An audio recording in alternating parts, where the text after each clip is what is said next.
Hello and welcome to Imp's AEW Adventures podcast on the Social Suplex Podcast Network. Help the network out by leaving us a 5-star review, give a donation directly through Ed Circle, and become one of the amazing community by joining the Social Suplex Discord. A link is in the description. Read the Social Suplex newsletter. Shout out to Trish and Tim as always, and to every person who's contributed so far. Listen to the other top-notch shows here on the Social Suplex Podcast Network: One Nation Radio, Keeping It Strong Style, All Things Elite, Wrestling Art with Chris Things, Trish and Sarah, Tunnel Talk, Sam Brown's AEW Match Guide, and the brand new Joshiing Around. My name is Matt Mayer, aka Imp, and this is your quick look back at the AEW week that was. 30 minutes. Nay, this one might be quite a short one. Talking about Dynamite and Collision. But it was another Dynamite establishing this quartet of Andrade, Kenny Omega, Swerve Strickland, Hangman Page all going for that world title as MJF does his little ditty with Brodido. We got a debut to light up the TNT Championship scene. That's already quite exciting when you realise what happened this week and then put that on top of Don Callis pushing Kyle Fletcher to continue in the TNT Championship scene. If January was convincing us of the road ahead, February was starting to go down it. We all know where we're heading now. Let's just enjoy the journey. Which is why it's also not the craziest week for AEW. They put on a solid product this week, with one match in particular I am singing about. Absolutely enjoyed it. It's a match from Collision. Absolutely thought this was something special. Special enough to be definitely newsworthy on a Rumble weekend, which is often news-wise just dominated by WWE and the Rumble and their dealings with that. It's fair to say this year, along with it, comes the controversies of the event itself, which still means that the Rumble event is dominating news things, which makes it quite difficult for AEW to just get a word in. That said, I feel like they successfully did it with one of their matches on Collision. On a very busy weekend, they managed to make some noise. Well, it could just be easy just to roll over, just lay on your back and roll over, play dead just for a week, and then resume with the Dynamite, just almost among the whisper of the wind. Or, by the way, we're running an amazing match on Dynamite, and the wind goes, oh shit, I should tell people. AEW done that, like a fine Collision on the Rumble weekend, but then Dynamite's a banger. This week, they actually delivered something on Collision. So anyway, let's not waste too much time. I've given myself a little bit more room for the intro just because there's quite a lot I'm going to be rattling through this week. Anyway, let's start off with one of those kind of segments with Kenny Omega versus Rocky Romero, which then leads into the segment of substance. So anyways, play a little clip from Kenny Omega versus Rocky Romero, and then we'll get on into it. No doubt about it. Kenny, bang! The V trigger again. Kenny, he could have ended it there, but he wants to make it a certainty. Center of the ring. He's got Romero. One, Wicked, Angel, and 1, 2, 3. Already in the ring, Rocky Asuka stood no chance of a happy Wednesday. Such hype from both Kenny and the crowd to kick off the show. As soon as his music hit, that crowd was just electric for him. Lovely shot of Rocky having his one moment and sliding on his knees to shake his titties to the corner camera, whilst in the background we saw Kenny flying in with a V-trigger. Loved it. Slides in, camera slightly to the right so we can just see Kenny. One-winged angel for the win. But it wasn't the crowd that was the loudest afterwards, as lime green tie and matching sneakers, high visibility Tony Schiavone came into the ring. Good on you, Excalibur, for rightfully ripping into and mocking this man. Taking the piss. Even Taz who is dressing Schiavone lately? It's and Taz said it in seemingly absolute disgust. Tony Schiavone, what are you wearing? What is this man? The loudest tie and sneaker combo I've seen. Tony bringing up the now official number one contenders match for Grand Slam Australia. I think it's a singles match between who comes out on top as the contenders out of Omega, Hanger, Swerve and El Idolo. After their series of singles matches over these coming weeks, I think that's what they're doing, unless I'm just missing a step. I know it's ... versus winner of main event from this Dynamite show, but I can't remember what's the purpose of next week's Dynamite match. Can't remember where they're going with it, but I think that's what they're doing for a Grand Slam crowning. I love what they're doing to help stack the contenders road ahead of MJF, but I do feel like this could surely have been explained to us a little more simply. Or I'm a man, or maybe I'm just a bad listener. Maybe Schiavone told me word for word what was happening, and I just wasn't able to listen to him. You can hardly blame me. Did you see the man's outfit? No wonder I didn't hear everything he said. How could he have possibly spoken louder than those trainers?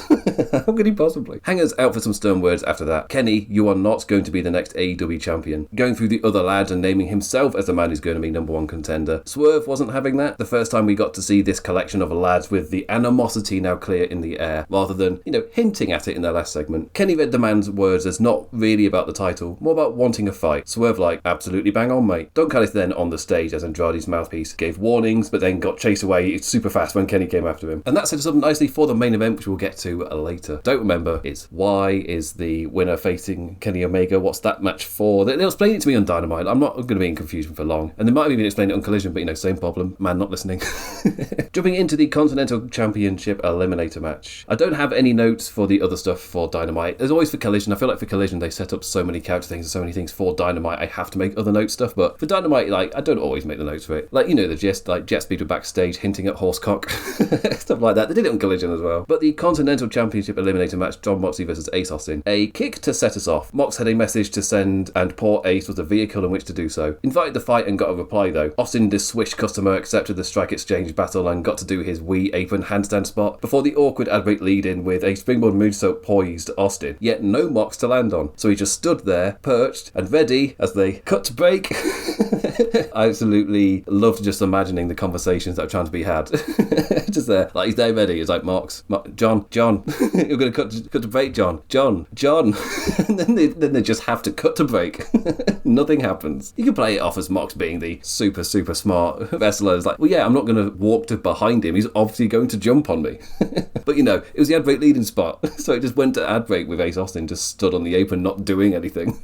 I love it when wrestling ends a little bit of a bubble like that. No flow, instead answered with a cutter and straight into the Death Rider win. A second to celebrate before Konosuke Takeshita strolled on out with purpose and set a challenge, finger pointing and gestures, but it worked as a jump for Davies and Doyle to attack the champion. On Collision, Mox was not happy about that. But nice to see both the International Championship scene and the Continental Championship scene are getting these little bubbling moments, just keeping them tied together through the Konosuke Takeshita stuff. There's always the little worry of, well, what if Konosuke Takeshita beats Mox, then he's the champion, and then they have a champion unification match, which is almost like, why is it like this? Why are you like this, Tony? But speaking of championships, the TNT Championship, the first TNT Championship match this week, Mark Briscoe versus El Colon. Briscoe worked his way through a baddie Don Callis challenger. The match not the point of interest coming out of this, but we'll chat about the match first. Plenty of Don Callis on this show. Here, El Colon did the most unnecessarily cool chair closing, a handspring front flip off of it, then held it in Mark's face to close it.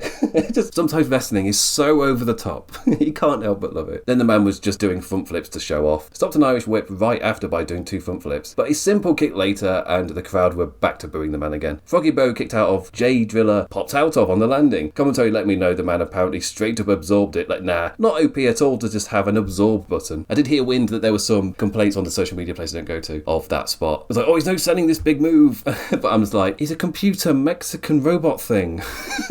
Like, there's more ridiculous stuff going on here. He's a hacked clone version of another wrestler. There's far more bollocks going on than whether this man definitely did absorb all of the J Driller but just stood right up. Like, there's more going on. I fancy one-legged moonsault off the apron, but no leg hooked after, nor portal bomb, a quick transition roll-up, and Briscoe retained. After the match, Marky Mark grabbed the mic for some Texas hell yeah, reiterated that he wants to be a fighting champion. Open challenge, yeah, but not from the Dan Callis family. Like, you had enough of them. So who wants a shot on Collision? The lights go down. New music that nobody recognises. His shadow knows his story. It's Tomasso Ciampa. Psycho killer gimmick. Got me plenty excited. Even if his jacket doesn't fit him. Am I the only one that's annoyed by this? Maybe annoyed is a strong word, but it's not just that the collar looks so big compared to like the size of his neck, the size of his head. He's got Tomohiro Ishii sized collar. He does not have a Tomohiro Ishii head, as much as I like the guy. But it's also the sleeves. The sleeves are like half like by his fingers.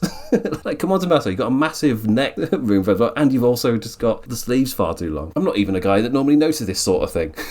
But that jacket, it spoke to me. Maybe just seeing Tony Schiavone earlier in the show had activated a fashion side of my brain.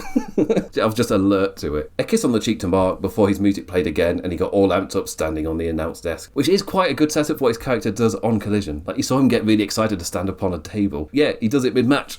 It's character consistency. There aren't a whole lot of names from WWE I'd like to see AEW snag, but both DIY lads, Ciampa and Gargano, were definitely on my list. He screams the kind of guy WWE wouldn't believe in, but could have a solid AEW run. Now, we'll talk about it in a bit more detail when we get over to the Collision match between Tomasso Ciampa and Mark Briscoe. Next out, the AEW World Champion MJF. Sunglasses indoors and chucked his gum away. How dare, what a boo baddie. Big Brody King wasted no time interrupting, and in reply, Max wasted no time hiding behind the ropes. He was clear in his words last week, beat someone of worth before coming for me. Ran through the big man's current and former associates, Spooky Malachi, Broken Neck Buddy, Loser Bandido, trying to paint King as a follower, adding, we need to fix the aesthetic. I mean, never in my life have I met a liberal man who looks more like a Nazi. A line that seemed to properly get Brody, where normally it's like the little wrestler chuckles, like, ha ha, good joke or whatever, or they allow themselves a little chuckle. That was more hand in front of the mouth, I'm not meant to be laughing this much kind of shtick. A really weird crowd atmosphere for Brody's promo for me, as one guy in the crowd seemed to absolutely hate him and just booed and yelled the whole time, with others shouting for him to shut up. Like, it's absolutely fine to heckle. There's nothing wrong with like heckling during a show, especially if it's at appropriate time. But when the other people around you start telling you to shut up, do it,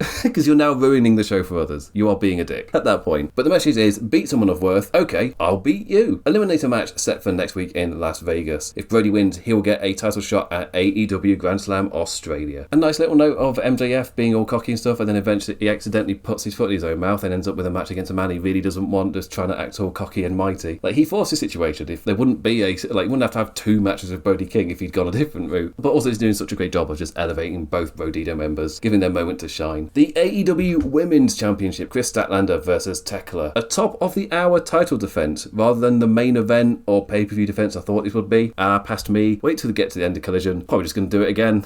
Like, don't overthink it. But it did almost feel like a first leg of a match, showing us what they can do whilst holding off the really cool stuff. Not that any version of Tekla isn't cool, but this was the slightly diluted telly-bout version of what I know these two are capable of. Spider suplex, flight to the outside, spitting in the face instead of going for the strike exchange. All great notes for Tekla. Stomp had Chris down, upside down Spidey times, but no spear with a stat super kick saying hello. Then a cool as hell lariat duck into the spooky spider, again no spear, gut wrench powerbomb and Saturday Night Fever for the win. Excalibur making note that the powerbomb was very much like Willow's Babe Bomb. Out on the ramp during the celebration were Megan Bain and Penelope Ford to just have a wee stare of intent. They had more than that on Collision. The AEW Tag Team Championship, FTR versus Davies and Doyle. A big serving of Butcher's beef up against FTR for the titles. Plenty of chops as Dax and Cash maybe unwisely tried to show their strength through fighting the big boys at their own meaty game. Guido has always been the power of the duo. There's something about doing that to Doyle that made his scoop look far more impressive. Just so impressive doing it someone like him. Big boy back suplex, splash from Cash for only a near fall. Davies all on his own was doing well, draining Dax down. But lest we forget that FTR are a couple of bad ones right now. Called out to the crowd, in ran Mox, Garcia and Shafir to give the Don Callis men a Death Rider receipt. Shutter Machine offered Mox title shot and they spanned Stoke around on his wheelchair on the stage like it was the win of the century. So yes, it was a baddie versus baddie match, but it ended with one of the baddies causing an interference and cheating.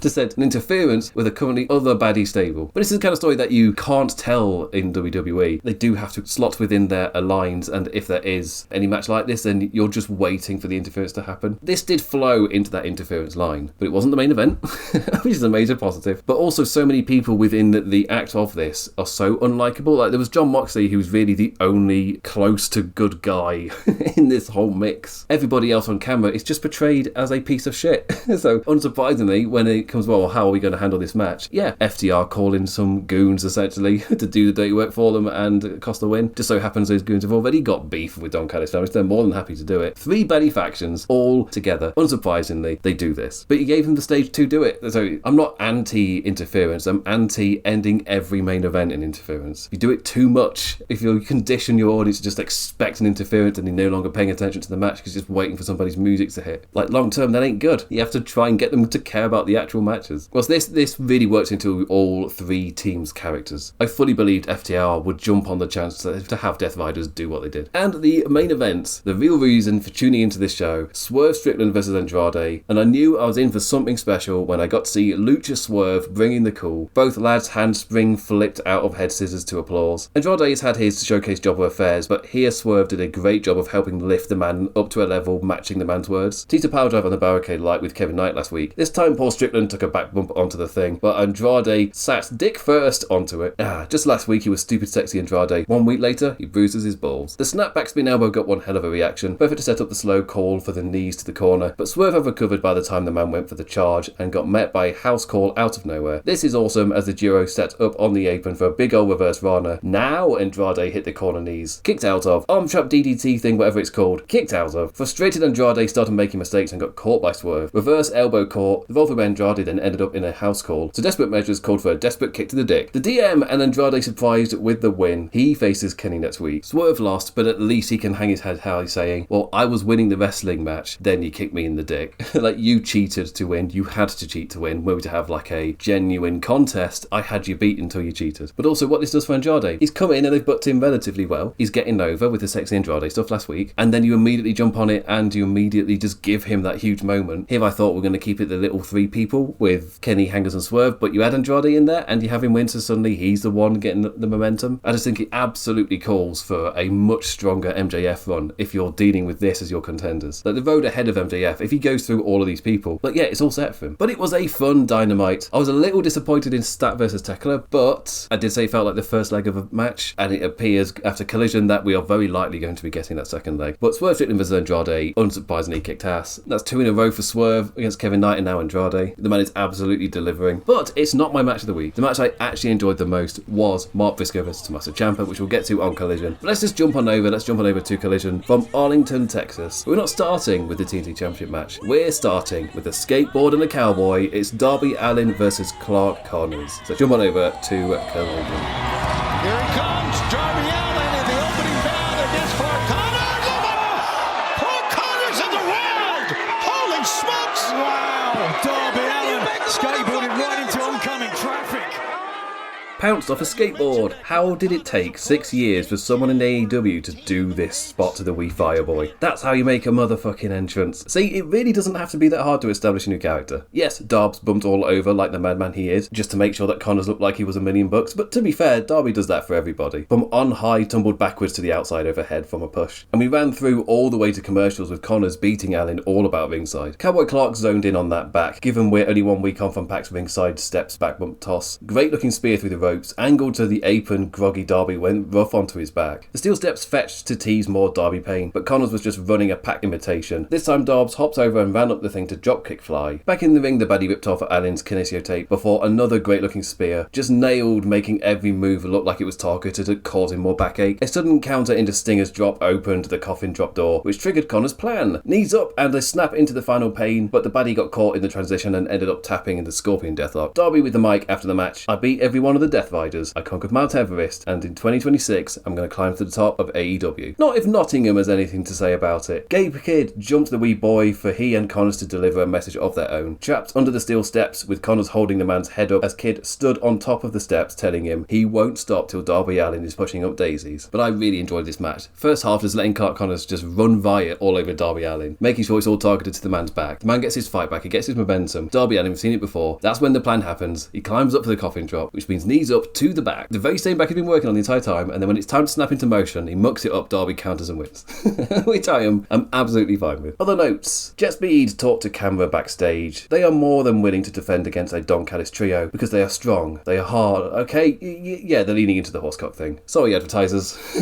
You're just going to have to get over the fact that the crowd are going to be chanting horsecock whenever this team are out. But they're not called that. We don't know why they're chanting it. Jamie Hayter and Alex Windsor in a properly filmed chinwag outside in the sunshine, which also appeared to be the cheeky tone they were going for, like, alright sunshine, alright, yeah, let's go beat some people up, oh yeah, go shush. Mox had a few words for Takeshita. He thought he was on a similar page as the man, but then Takeshita took part in a beatdown with the Don Callis goons. He warned the potential challenger that he's going to have to do this on his own if he wants to win that title from Mox. And Eddie and Ortiz had their backstage chinwag of peace with the grizzled young veterans ahead of their upcoming no DQ match. But we got a little transition in the drive as we got later into the show. We'll talk about that when we get to that segment, which is now. Maybe I hadn't scrolled down in my notes. Maybe I forgot when the Vascals match was, but here we go. Crew versus the Vascals. I see Lacey's too cool for those virus jackets. I don't know what to describe the Crew thing. Are they bacteria? Is that what it is? Is that what they are meant to be? In-ring debut showcase for the Weed Lads. Perfect dance partners in Rush and Andretti. More than able to match for pace and flippy doos. Rascals, chanted as we went into the ad break with Event's spinny outside dive. Crew hardly got any offense in until the final minutes. A fun as hell rope running spot with whoever was in charge of it changing a couple of times before we got to our baddie dives. Zachary sneaky back into the ring to stop a tag team suplex to his partner. Wasn't able to stop the high and low to Xavier shortly after though. A scissor drop kicks to both baddies in opposite corners, singled out Andretti. Hot fire flame for the win, which is an assisted standing shooting star with Desmond pushing Wentz into the back path. And that's a little showcase just to get you familiar with their finisher if you've not seen it before. I remember when I think they did it in TNA and it just got clipped and went viral at one point. But it is a cool finisher. Did you know the Vascals like weed and parking lots? Who else likes parking lots? In walked Eddie Kingston, all amped and and pissed, asked Big Bill and Brian Keith to join in on the beef for an 8-man parking lot brawl next week. Now let's go to the parking lot. I need my medicine. Plus, within all of these segments, the Rascals are doing everything they can to get Lexi Nair to partake. And they are not succeeding. They're not succeeding yet. Athena broke her to join her crew. To become a minion. This is long-term storytelling.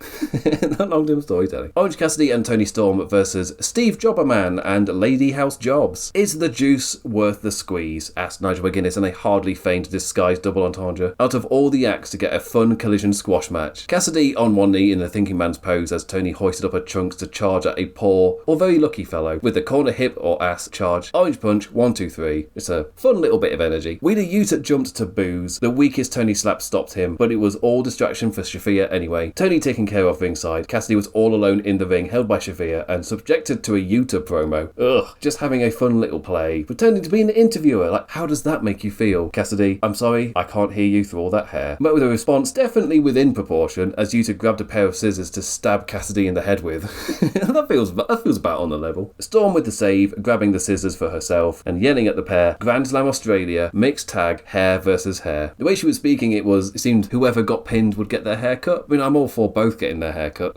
I feel like, no, the losers. The losers get their hair cut. Suddenly, them constantly bringing up Wheeler Yuta's hair makes a bit of sense. They have brought that up a lot over the past few weeks. It's like, oh, okay, you're bringing it to my attention, you're making jokes of it because you're doing a hair versus hair match. Right, here we go, the TNT Championship, Mark Briscoe versus Tomasso Ciampa. There was a question of why wasn't this a main event, but for me, you got the established Axe and the Sisters of Sin and Babes of Wrath going for a title match. So, and for me, I'm all for like giving the women's tag titles that stage because there's always going to be that difficulty of making you care for this new title, and we've seen the other company just kind of throw those titles to the side for long stretches of time. But here, I'm all for that being in the main event. Also, I really like the idea of a debut match where you've got some expectations but nothing crazy, and then they absolutely surprise you with how they play it out. As in, like, everything that was part of the plan, everything you were expecting is then kind of just blown out of the water and we've had a complete refresh. It's less surprising if it's the main event. If you do it in the middle of the show, you're just not expecting it. And My Shadow Knows My Story memes were all over the place by the time I watched this on the Sunday. AEW 100% succeeded in immediately rehabbing Tomasso Ciampa. Such a fan of how Briscoe's reign played out as well. Propelled right up, then helped establish a new face himself in his final defence. Exactly how I'd want a 42-year-old wrestler's mid-card title reign to go. Best praise for me also is that the reign ended before I got tired of it, but not too short that I didn't eat a good plate of Briscoe Farm chicken first. As I said earlier, the match itself was impressive enough to make a splash on the usually newswise rumble-crowded weekend. I bloody love this. Been a fan of Ciampa since his original Ring of Honor days. I was properly in on the Sicilian psychopath gimmick. Then he more than proved himself as both a tag lad and ultra baddie champion in Black and Gold NXT. Only for our WWE main roster fears to come true. It happened to so many people of that era. Even the Trips era, he couldn't figure out how to get either Gargano or Ciampa to work. The man never received really even the chance to shine and got slotted into a brand-flavoured SmackDown tag scene. So this match was desperately needed. And to say that within 2 segments they've completely rehabbed his character. Didn't even need the months, didn't need the Ricochet, like, gradual getting amped up and used to it. Like, this is his first match. He came out, stared down Mark Briscoe, and immediately in his first match his character's been rehabbed. But this match also works for both new fans to his work and those who'd come to know him as the one half of an okay, not really pushed tag act. Regardless of the match, I really rated how it bubbles, showed fight before the ad break, amped up into ringside, bang bang fun times, before properly escalating through the frustration of nothing keeping either lad down. And we got into that extra, well now what, gear right as the 5-minute remaining call was made. Avalanche air raid crash, labelled by McGuinness as the Psycho Driller. Not enough, and the counterflow after spilled ringside, into an amazing camera shot. Briscoe had set up a table, but Ciampa won out to send the Delaware man back into the ring. And amped up, he stood up on the table yelling and posing, to hop off and turn around right into Briscoe flying with an elbow, crashing both lads through the table. Ciampa groggy, but a back and forth in-ring ending sprint. Briscoe up top for a froggy bow onto a standing Tomasso. Follow-up nay, but Ciampa's straightjacket German just got stood up from. Immediate amped up. Back down you go, Mark. Running knee with the knee pad down, hit on the second attempt, and Ciampa won. The crowd cheer and are in shock as Ciampa wins the TNT Championship in his first AEW match. Like AJ Styles himself in New Japan on his first match winning the IWGP Championship. It's not the same level, but it can work. That's proof it's worked. That's another example of this idea working. A name that the crowd will know comes in and immediately wins the title. Later in the show, Ciampa was interviewed backstage with his family and new championship. Just this final note in rehabbing his character. Ever since I walked into AEW, those fans out there have treated me like family. I mean, it's been 3 days, Tomasso.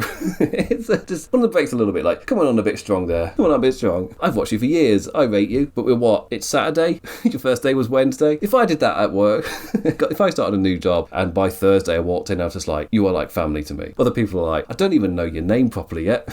Like, come on. That said, it did wonders to cement that rehabbing of his character, done just so incredibly quickly, right out of the gate, no wasting any time. And the AEW International Championship, Kazuchika Okada versus Adam Priest. Kazu was all cocky and cheeky for an apparent easy title defense. Next thing he knew, his knee had collided with the ring post and he was trapped in the middle of the ring in a figure four. Beautiful Okada dropkick counter, me knee, allowed one Priest Rainmaker duck and play, but a spinning powerbomb, no Blue Thunder, hit the man down enough to make sure that second Rainmaker hit. End of, we move on. It's not a Collision jobber thing, because Priest got in quite a bit of offense, but also at this point, I'm ready for the main event, and as much as I love Kazu, I'm ready for the main event, which was for the AEW Women's World Tag Team Championships, Babes of Wrath versus Sisters of Sin, match of Main for the Lady Tag Belts, in which I didn't exactly fancy Julia and Sky's chances given Tekla's clean loss on Wednesday. The baddies going for the separate and conquer technique. Unfortunately, Willow was the one they were working over, and that woman can just power up and pounce the last. After the ad break, it was Hardy caught into the separation, fought off Blue for a TBS champion hot tag, Willow with a cartwheel before running off the ropes with a pounce and all. Like, hot take, but I believe all hot tag runs should incorporate a cartwheel. You just run fire, and instead of going, yeah, you just do a woo, do a cartwheel and then hit your next move. And I don't care who you are. In pro wrestling, you are doing a cartwheel. Can't do one practice. You're not having a featured tag match. You can do that cartwheel. No hot tags for you. No. Hart's take a rope walk was caught into a powerbomb. Looked like they were going for a head scissors, but it went wrong, so it ended up being improvised. The Spooky Sisters only temporarily able to separate the Aussie from her fellow Wrath Babe in the final minutes. Willow eventually just dragged Julia Hart out of the ring, and bam, 2-on-1 for the goodies. Soul Food and swinging neckbreaker combo for the win. An absolutely okay main event. Like, I'm not going crazy for it or anything. Willow and Harley are still incredibly over. They're still fun to watch. It's one of those title matches where I'm not expecting anybody to... I'm not expecting any huge things out of this one, because it's all about setting up what comes next, which they do after the match. Tekla ran on out to deliver the baddie beating. Champion Stat made the save, but Bane and Ford made it 5-on-3, and we went off air with the baddies all standing tall. Tekla over Chris to promise us another match, but now the Triangle of Madness are joined by Bane and Ford. So do we get two more goodies? We've just done the bloody cage match. We've just done Blood and Guts. What, is there another 5-on-5 that's about to happen here? It's more that I liked the scene that this match set up, rather than me loving the match or anything. I already had my match of the night. It already was. The TNT Championship surprised me with how much I enjoyed that. And his main event was, it's fine. But that does bring me to the end of the week. As I said, like, not every week is super crazy. Sometimes it's just going to be rattling through like this, and it's like, yeah, cool, I'll check you in next week. I mean, it takes me far longer to edit it.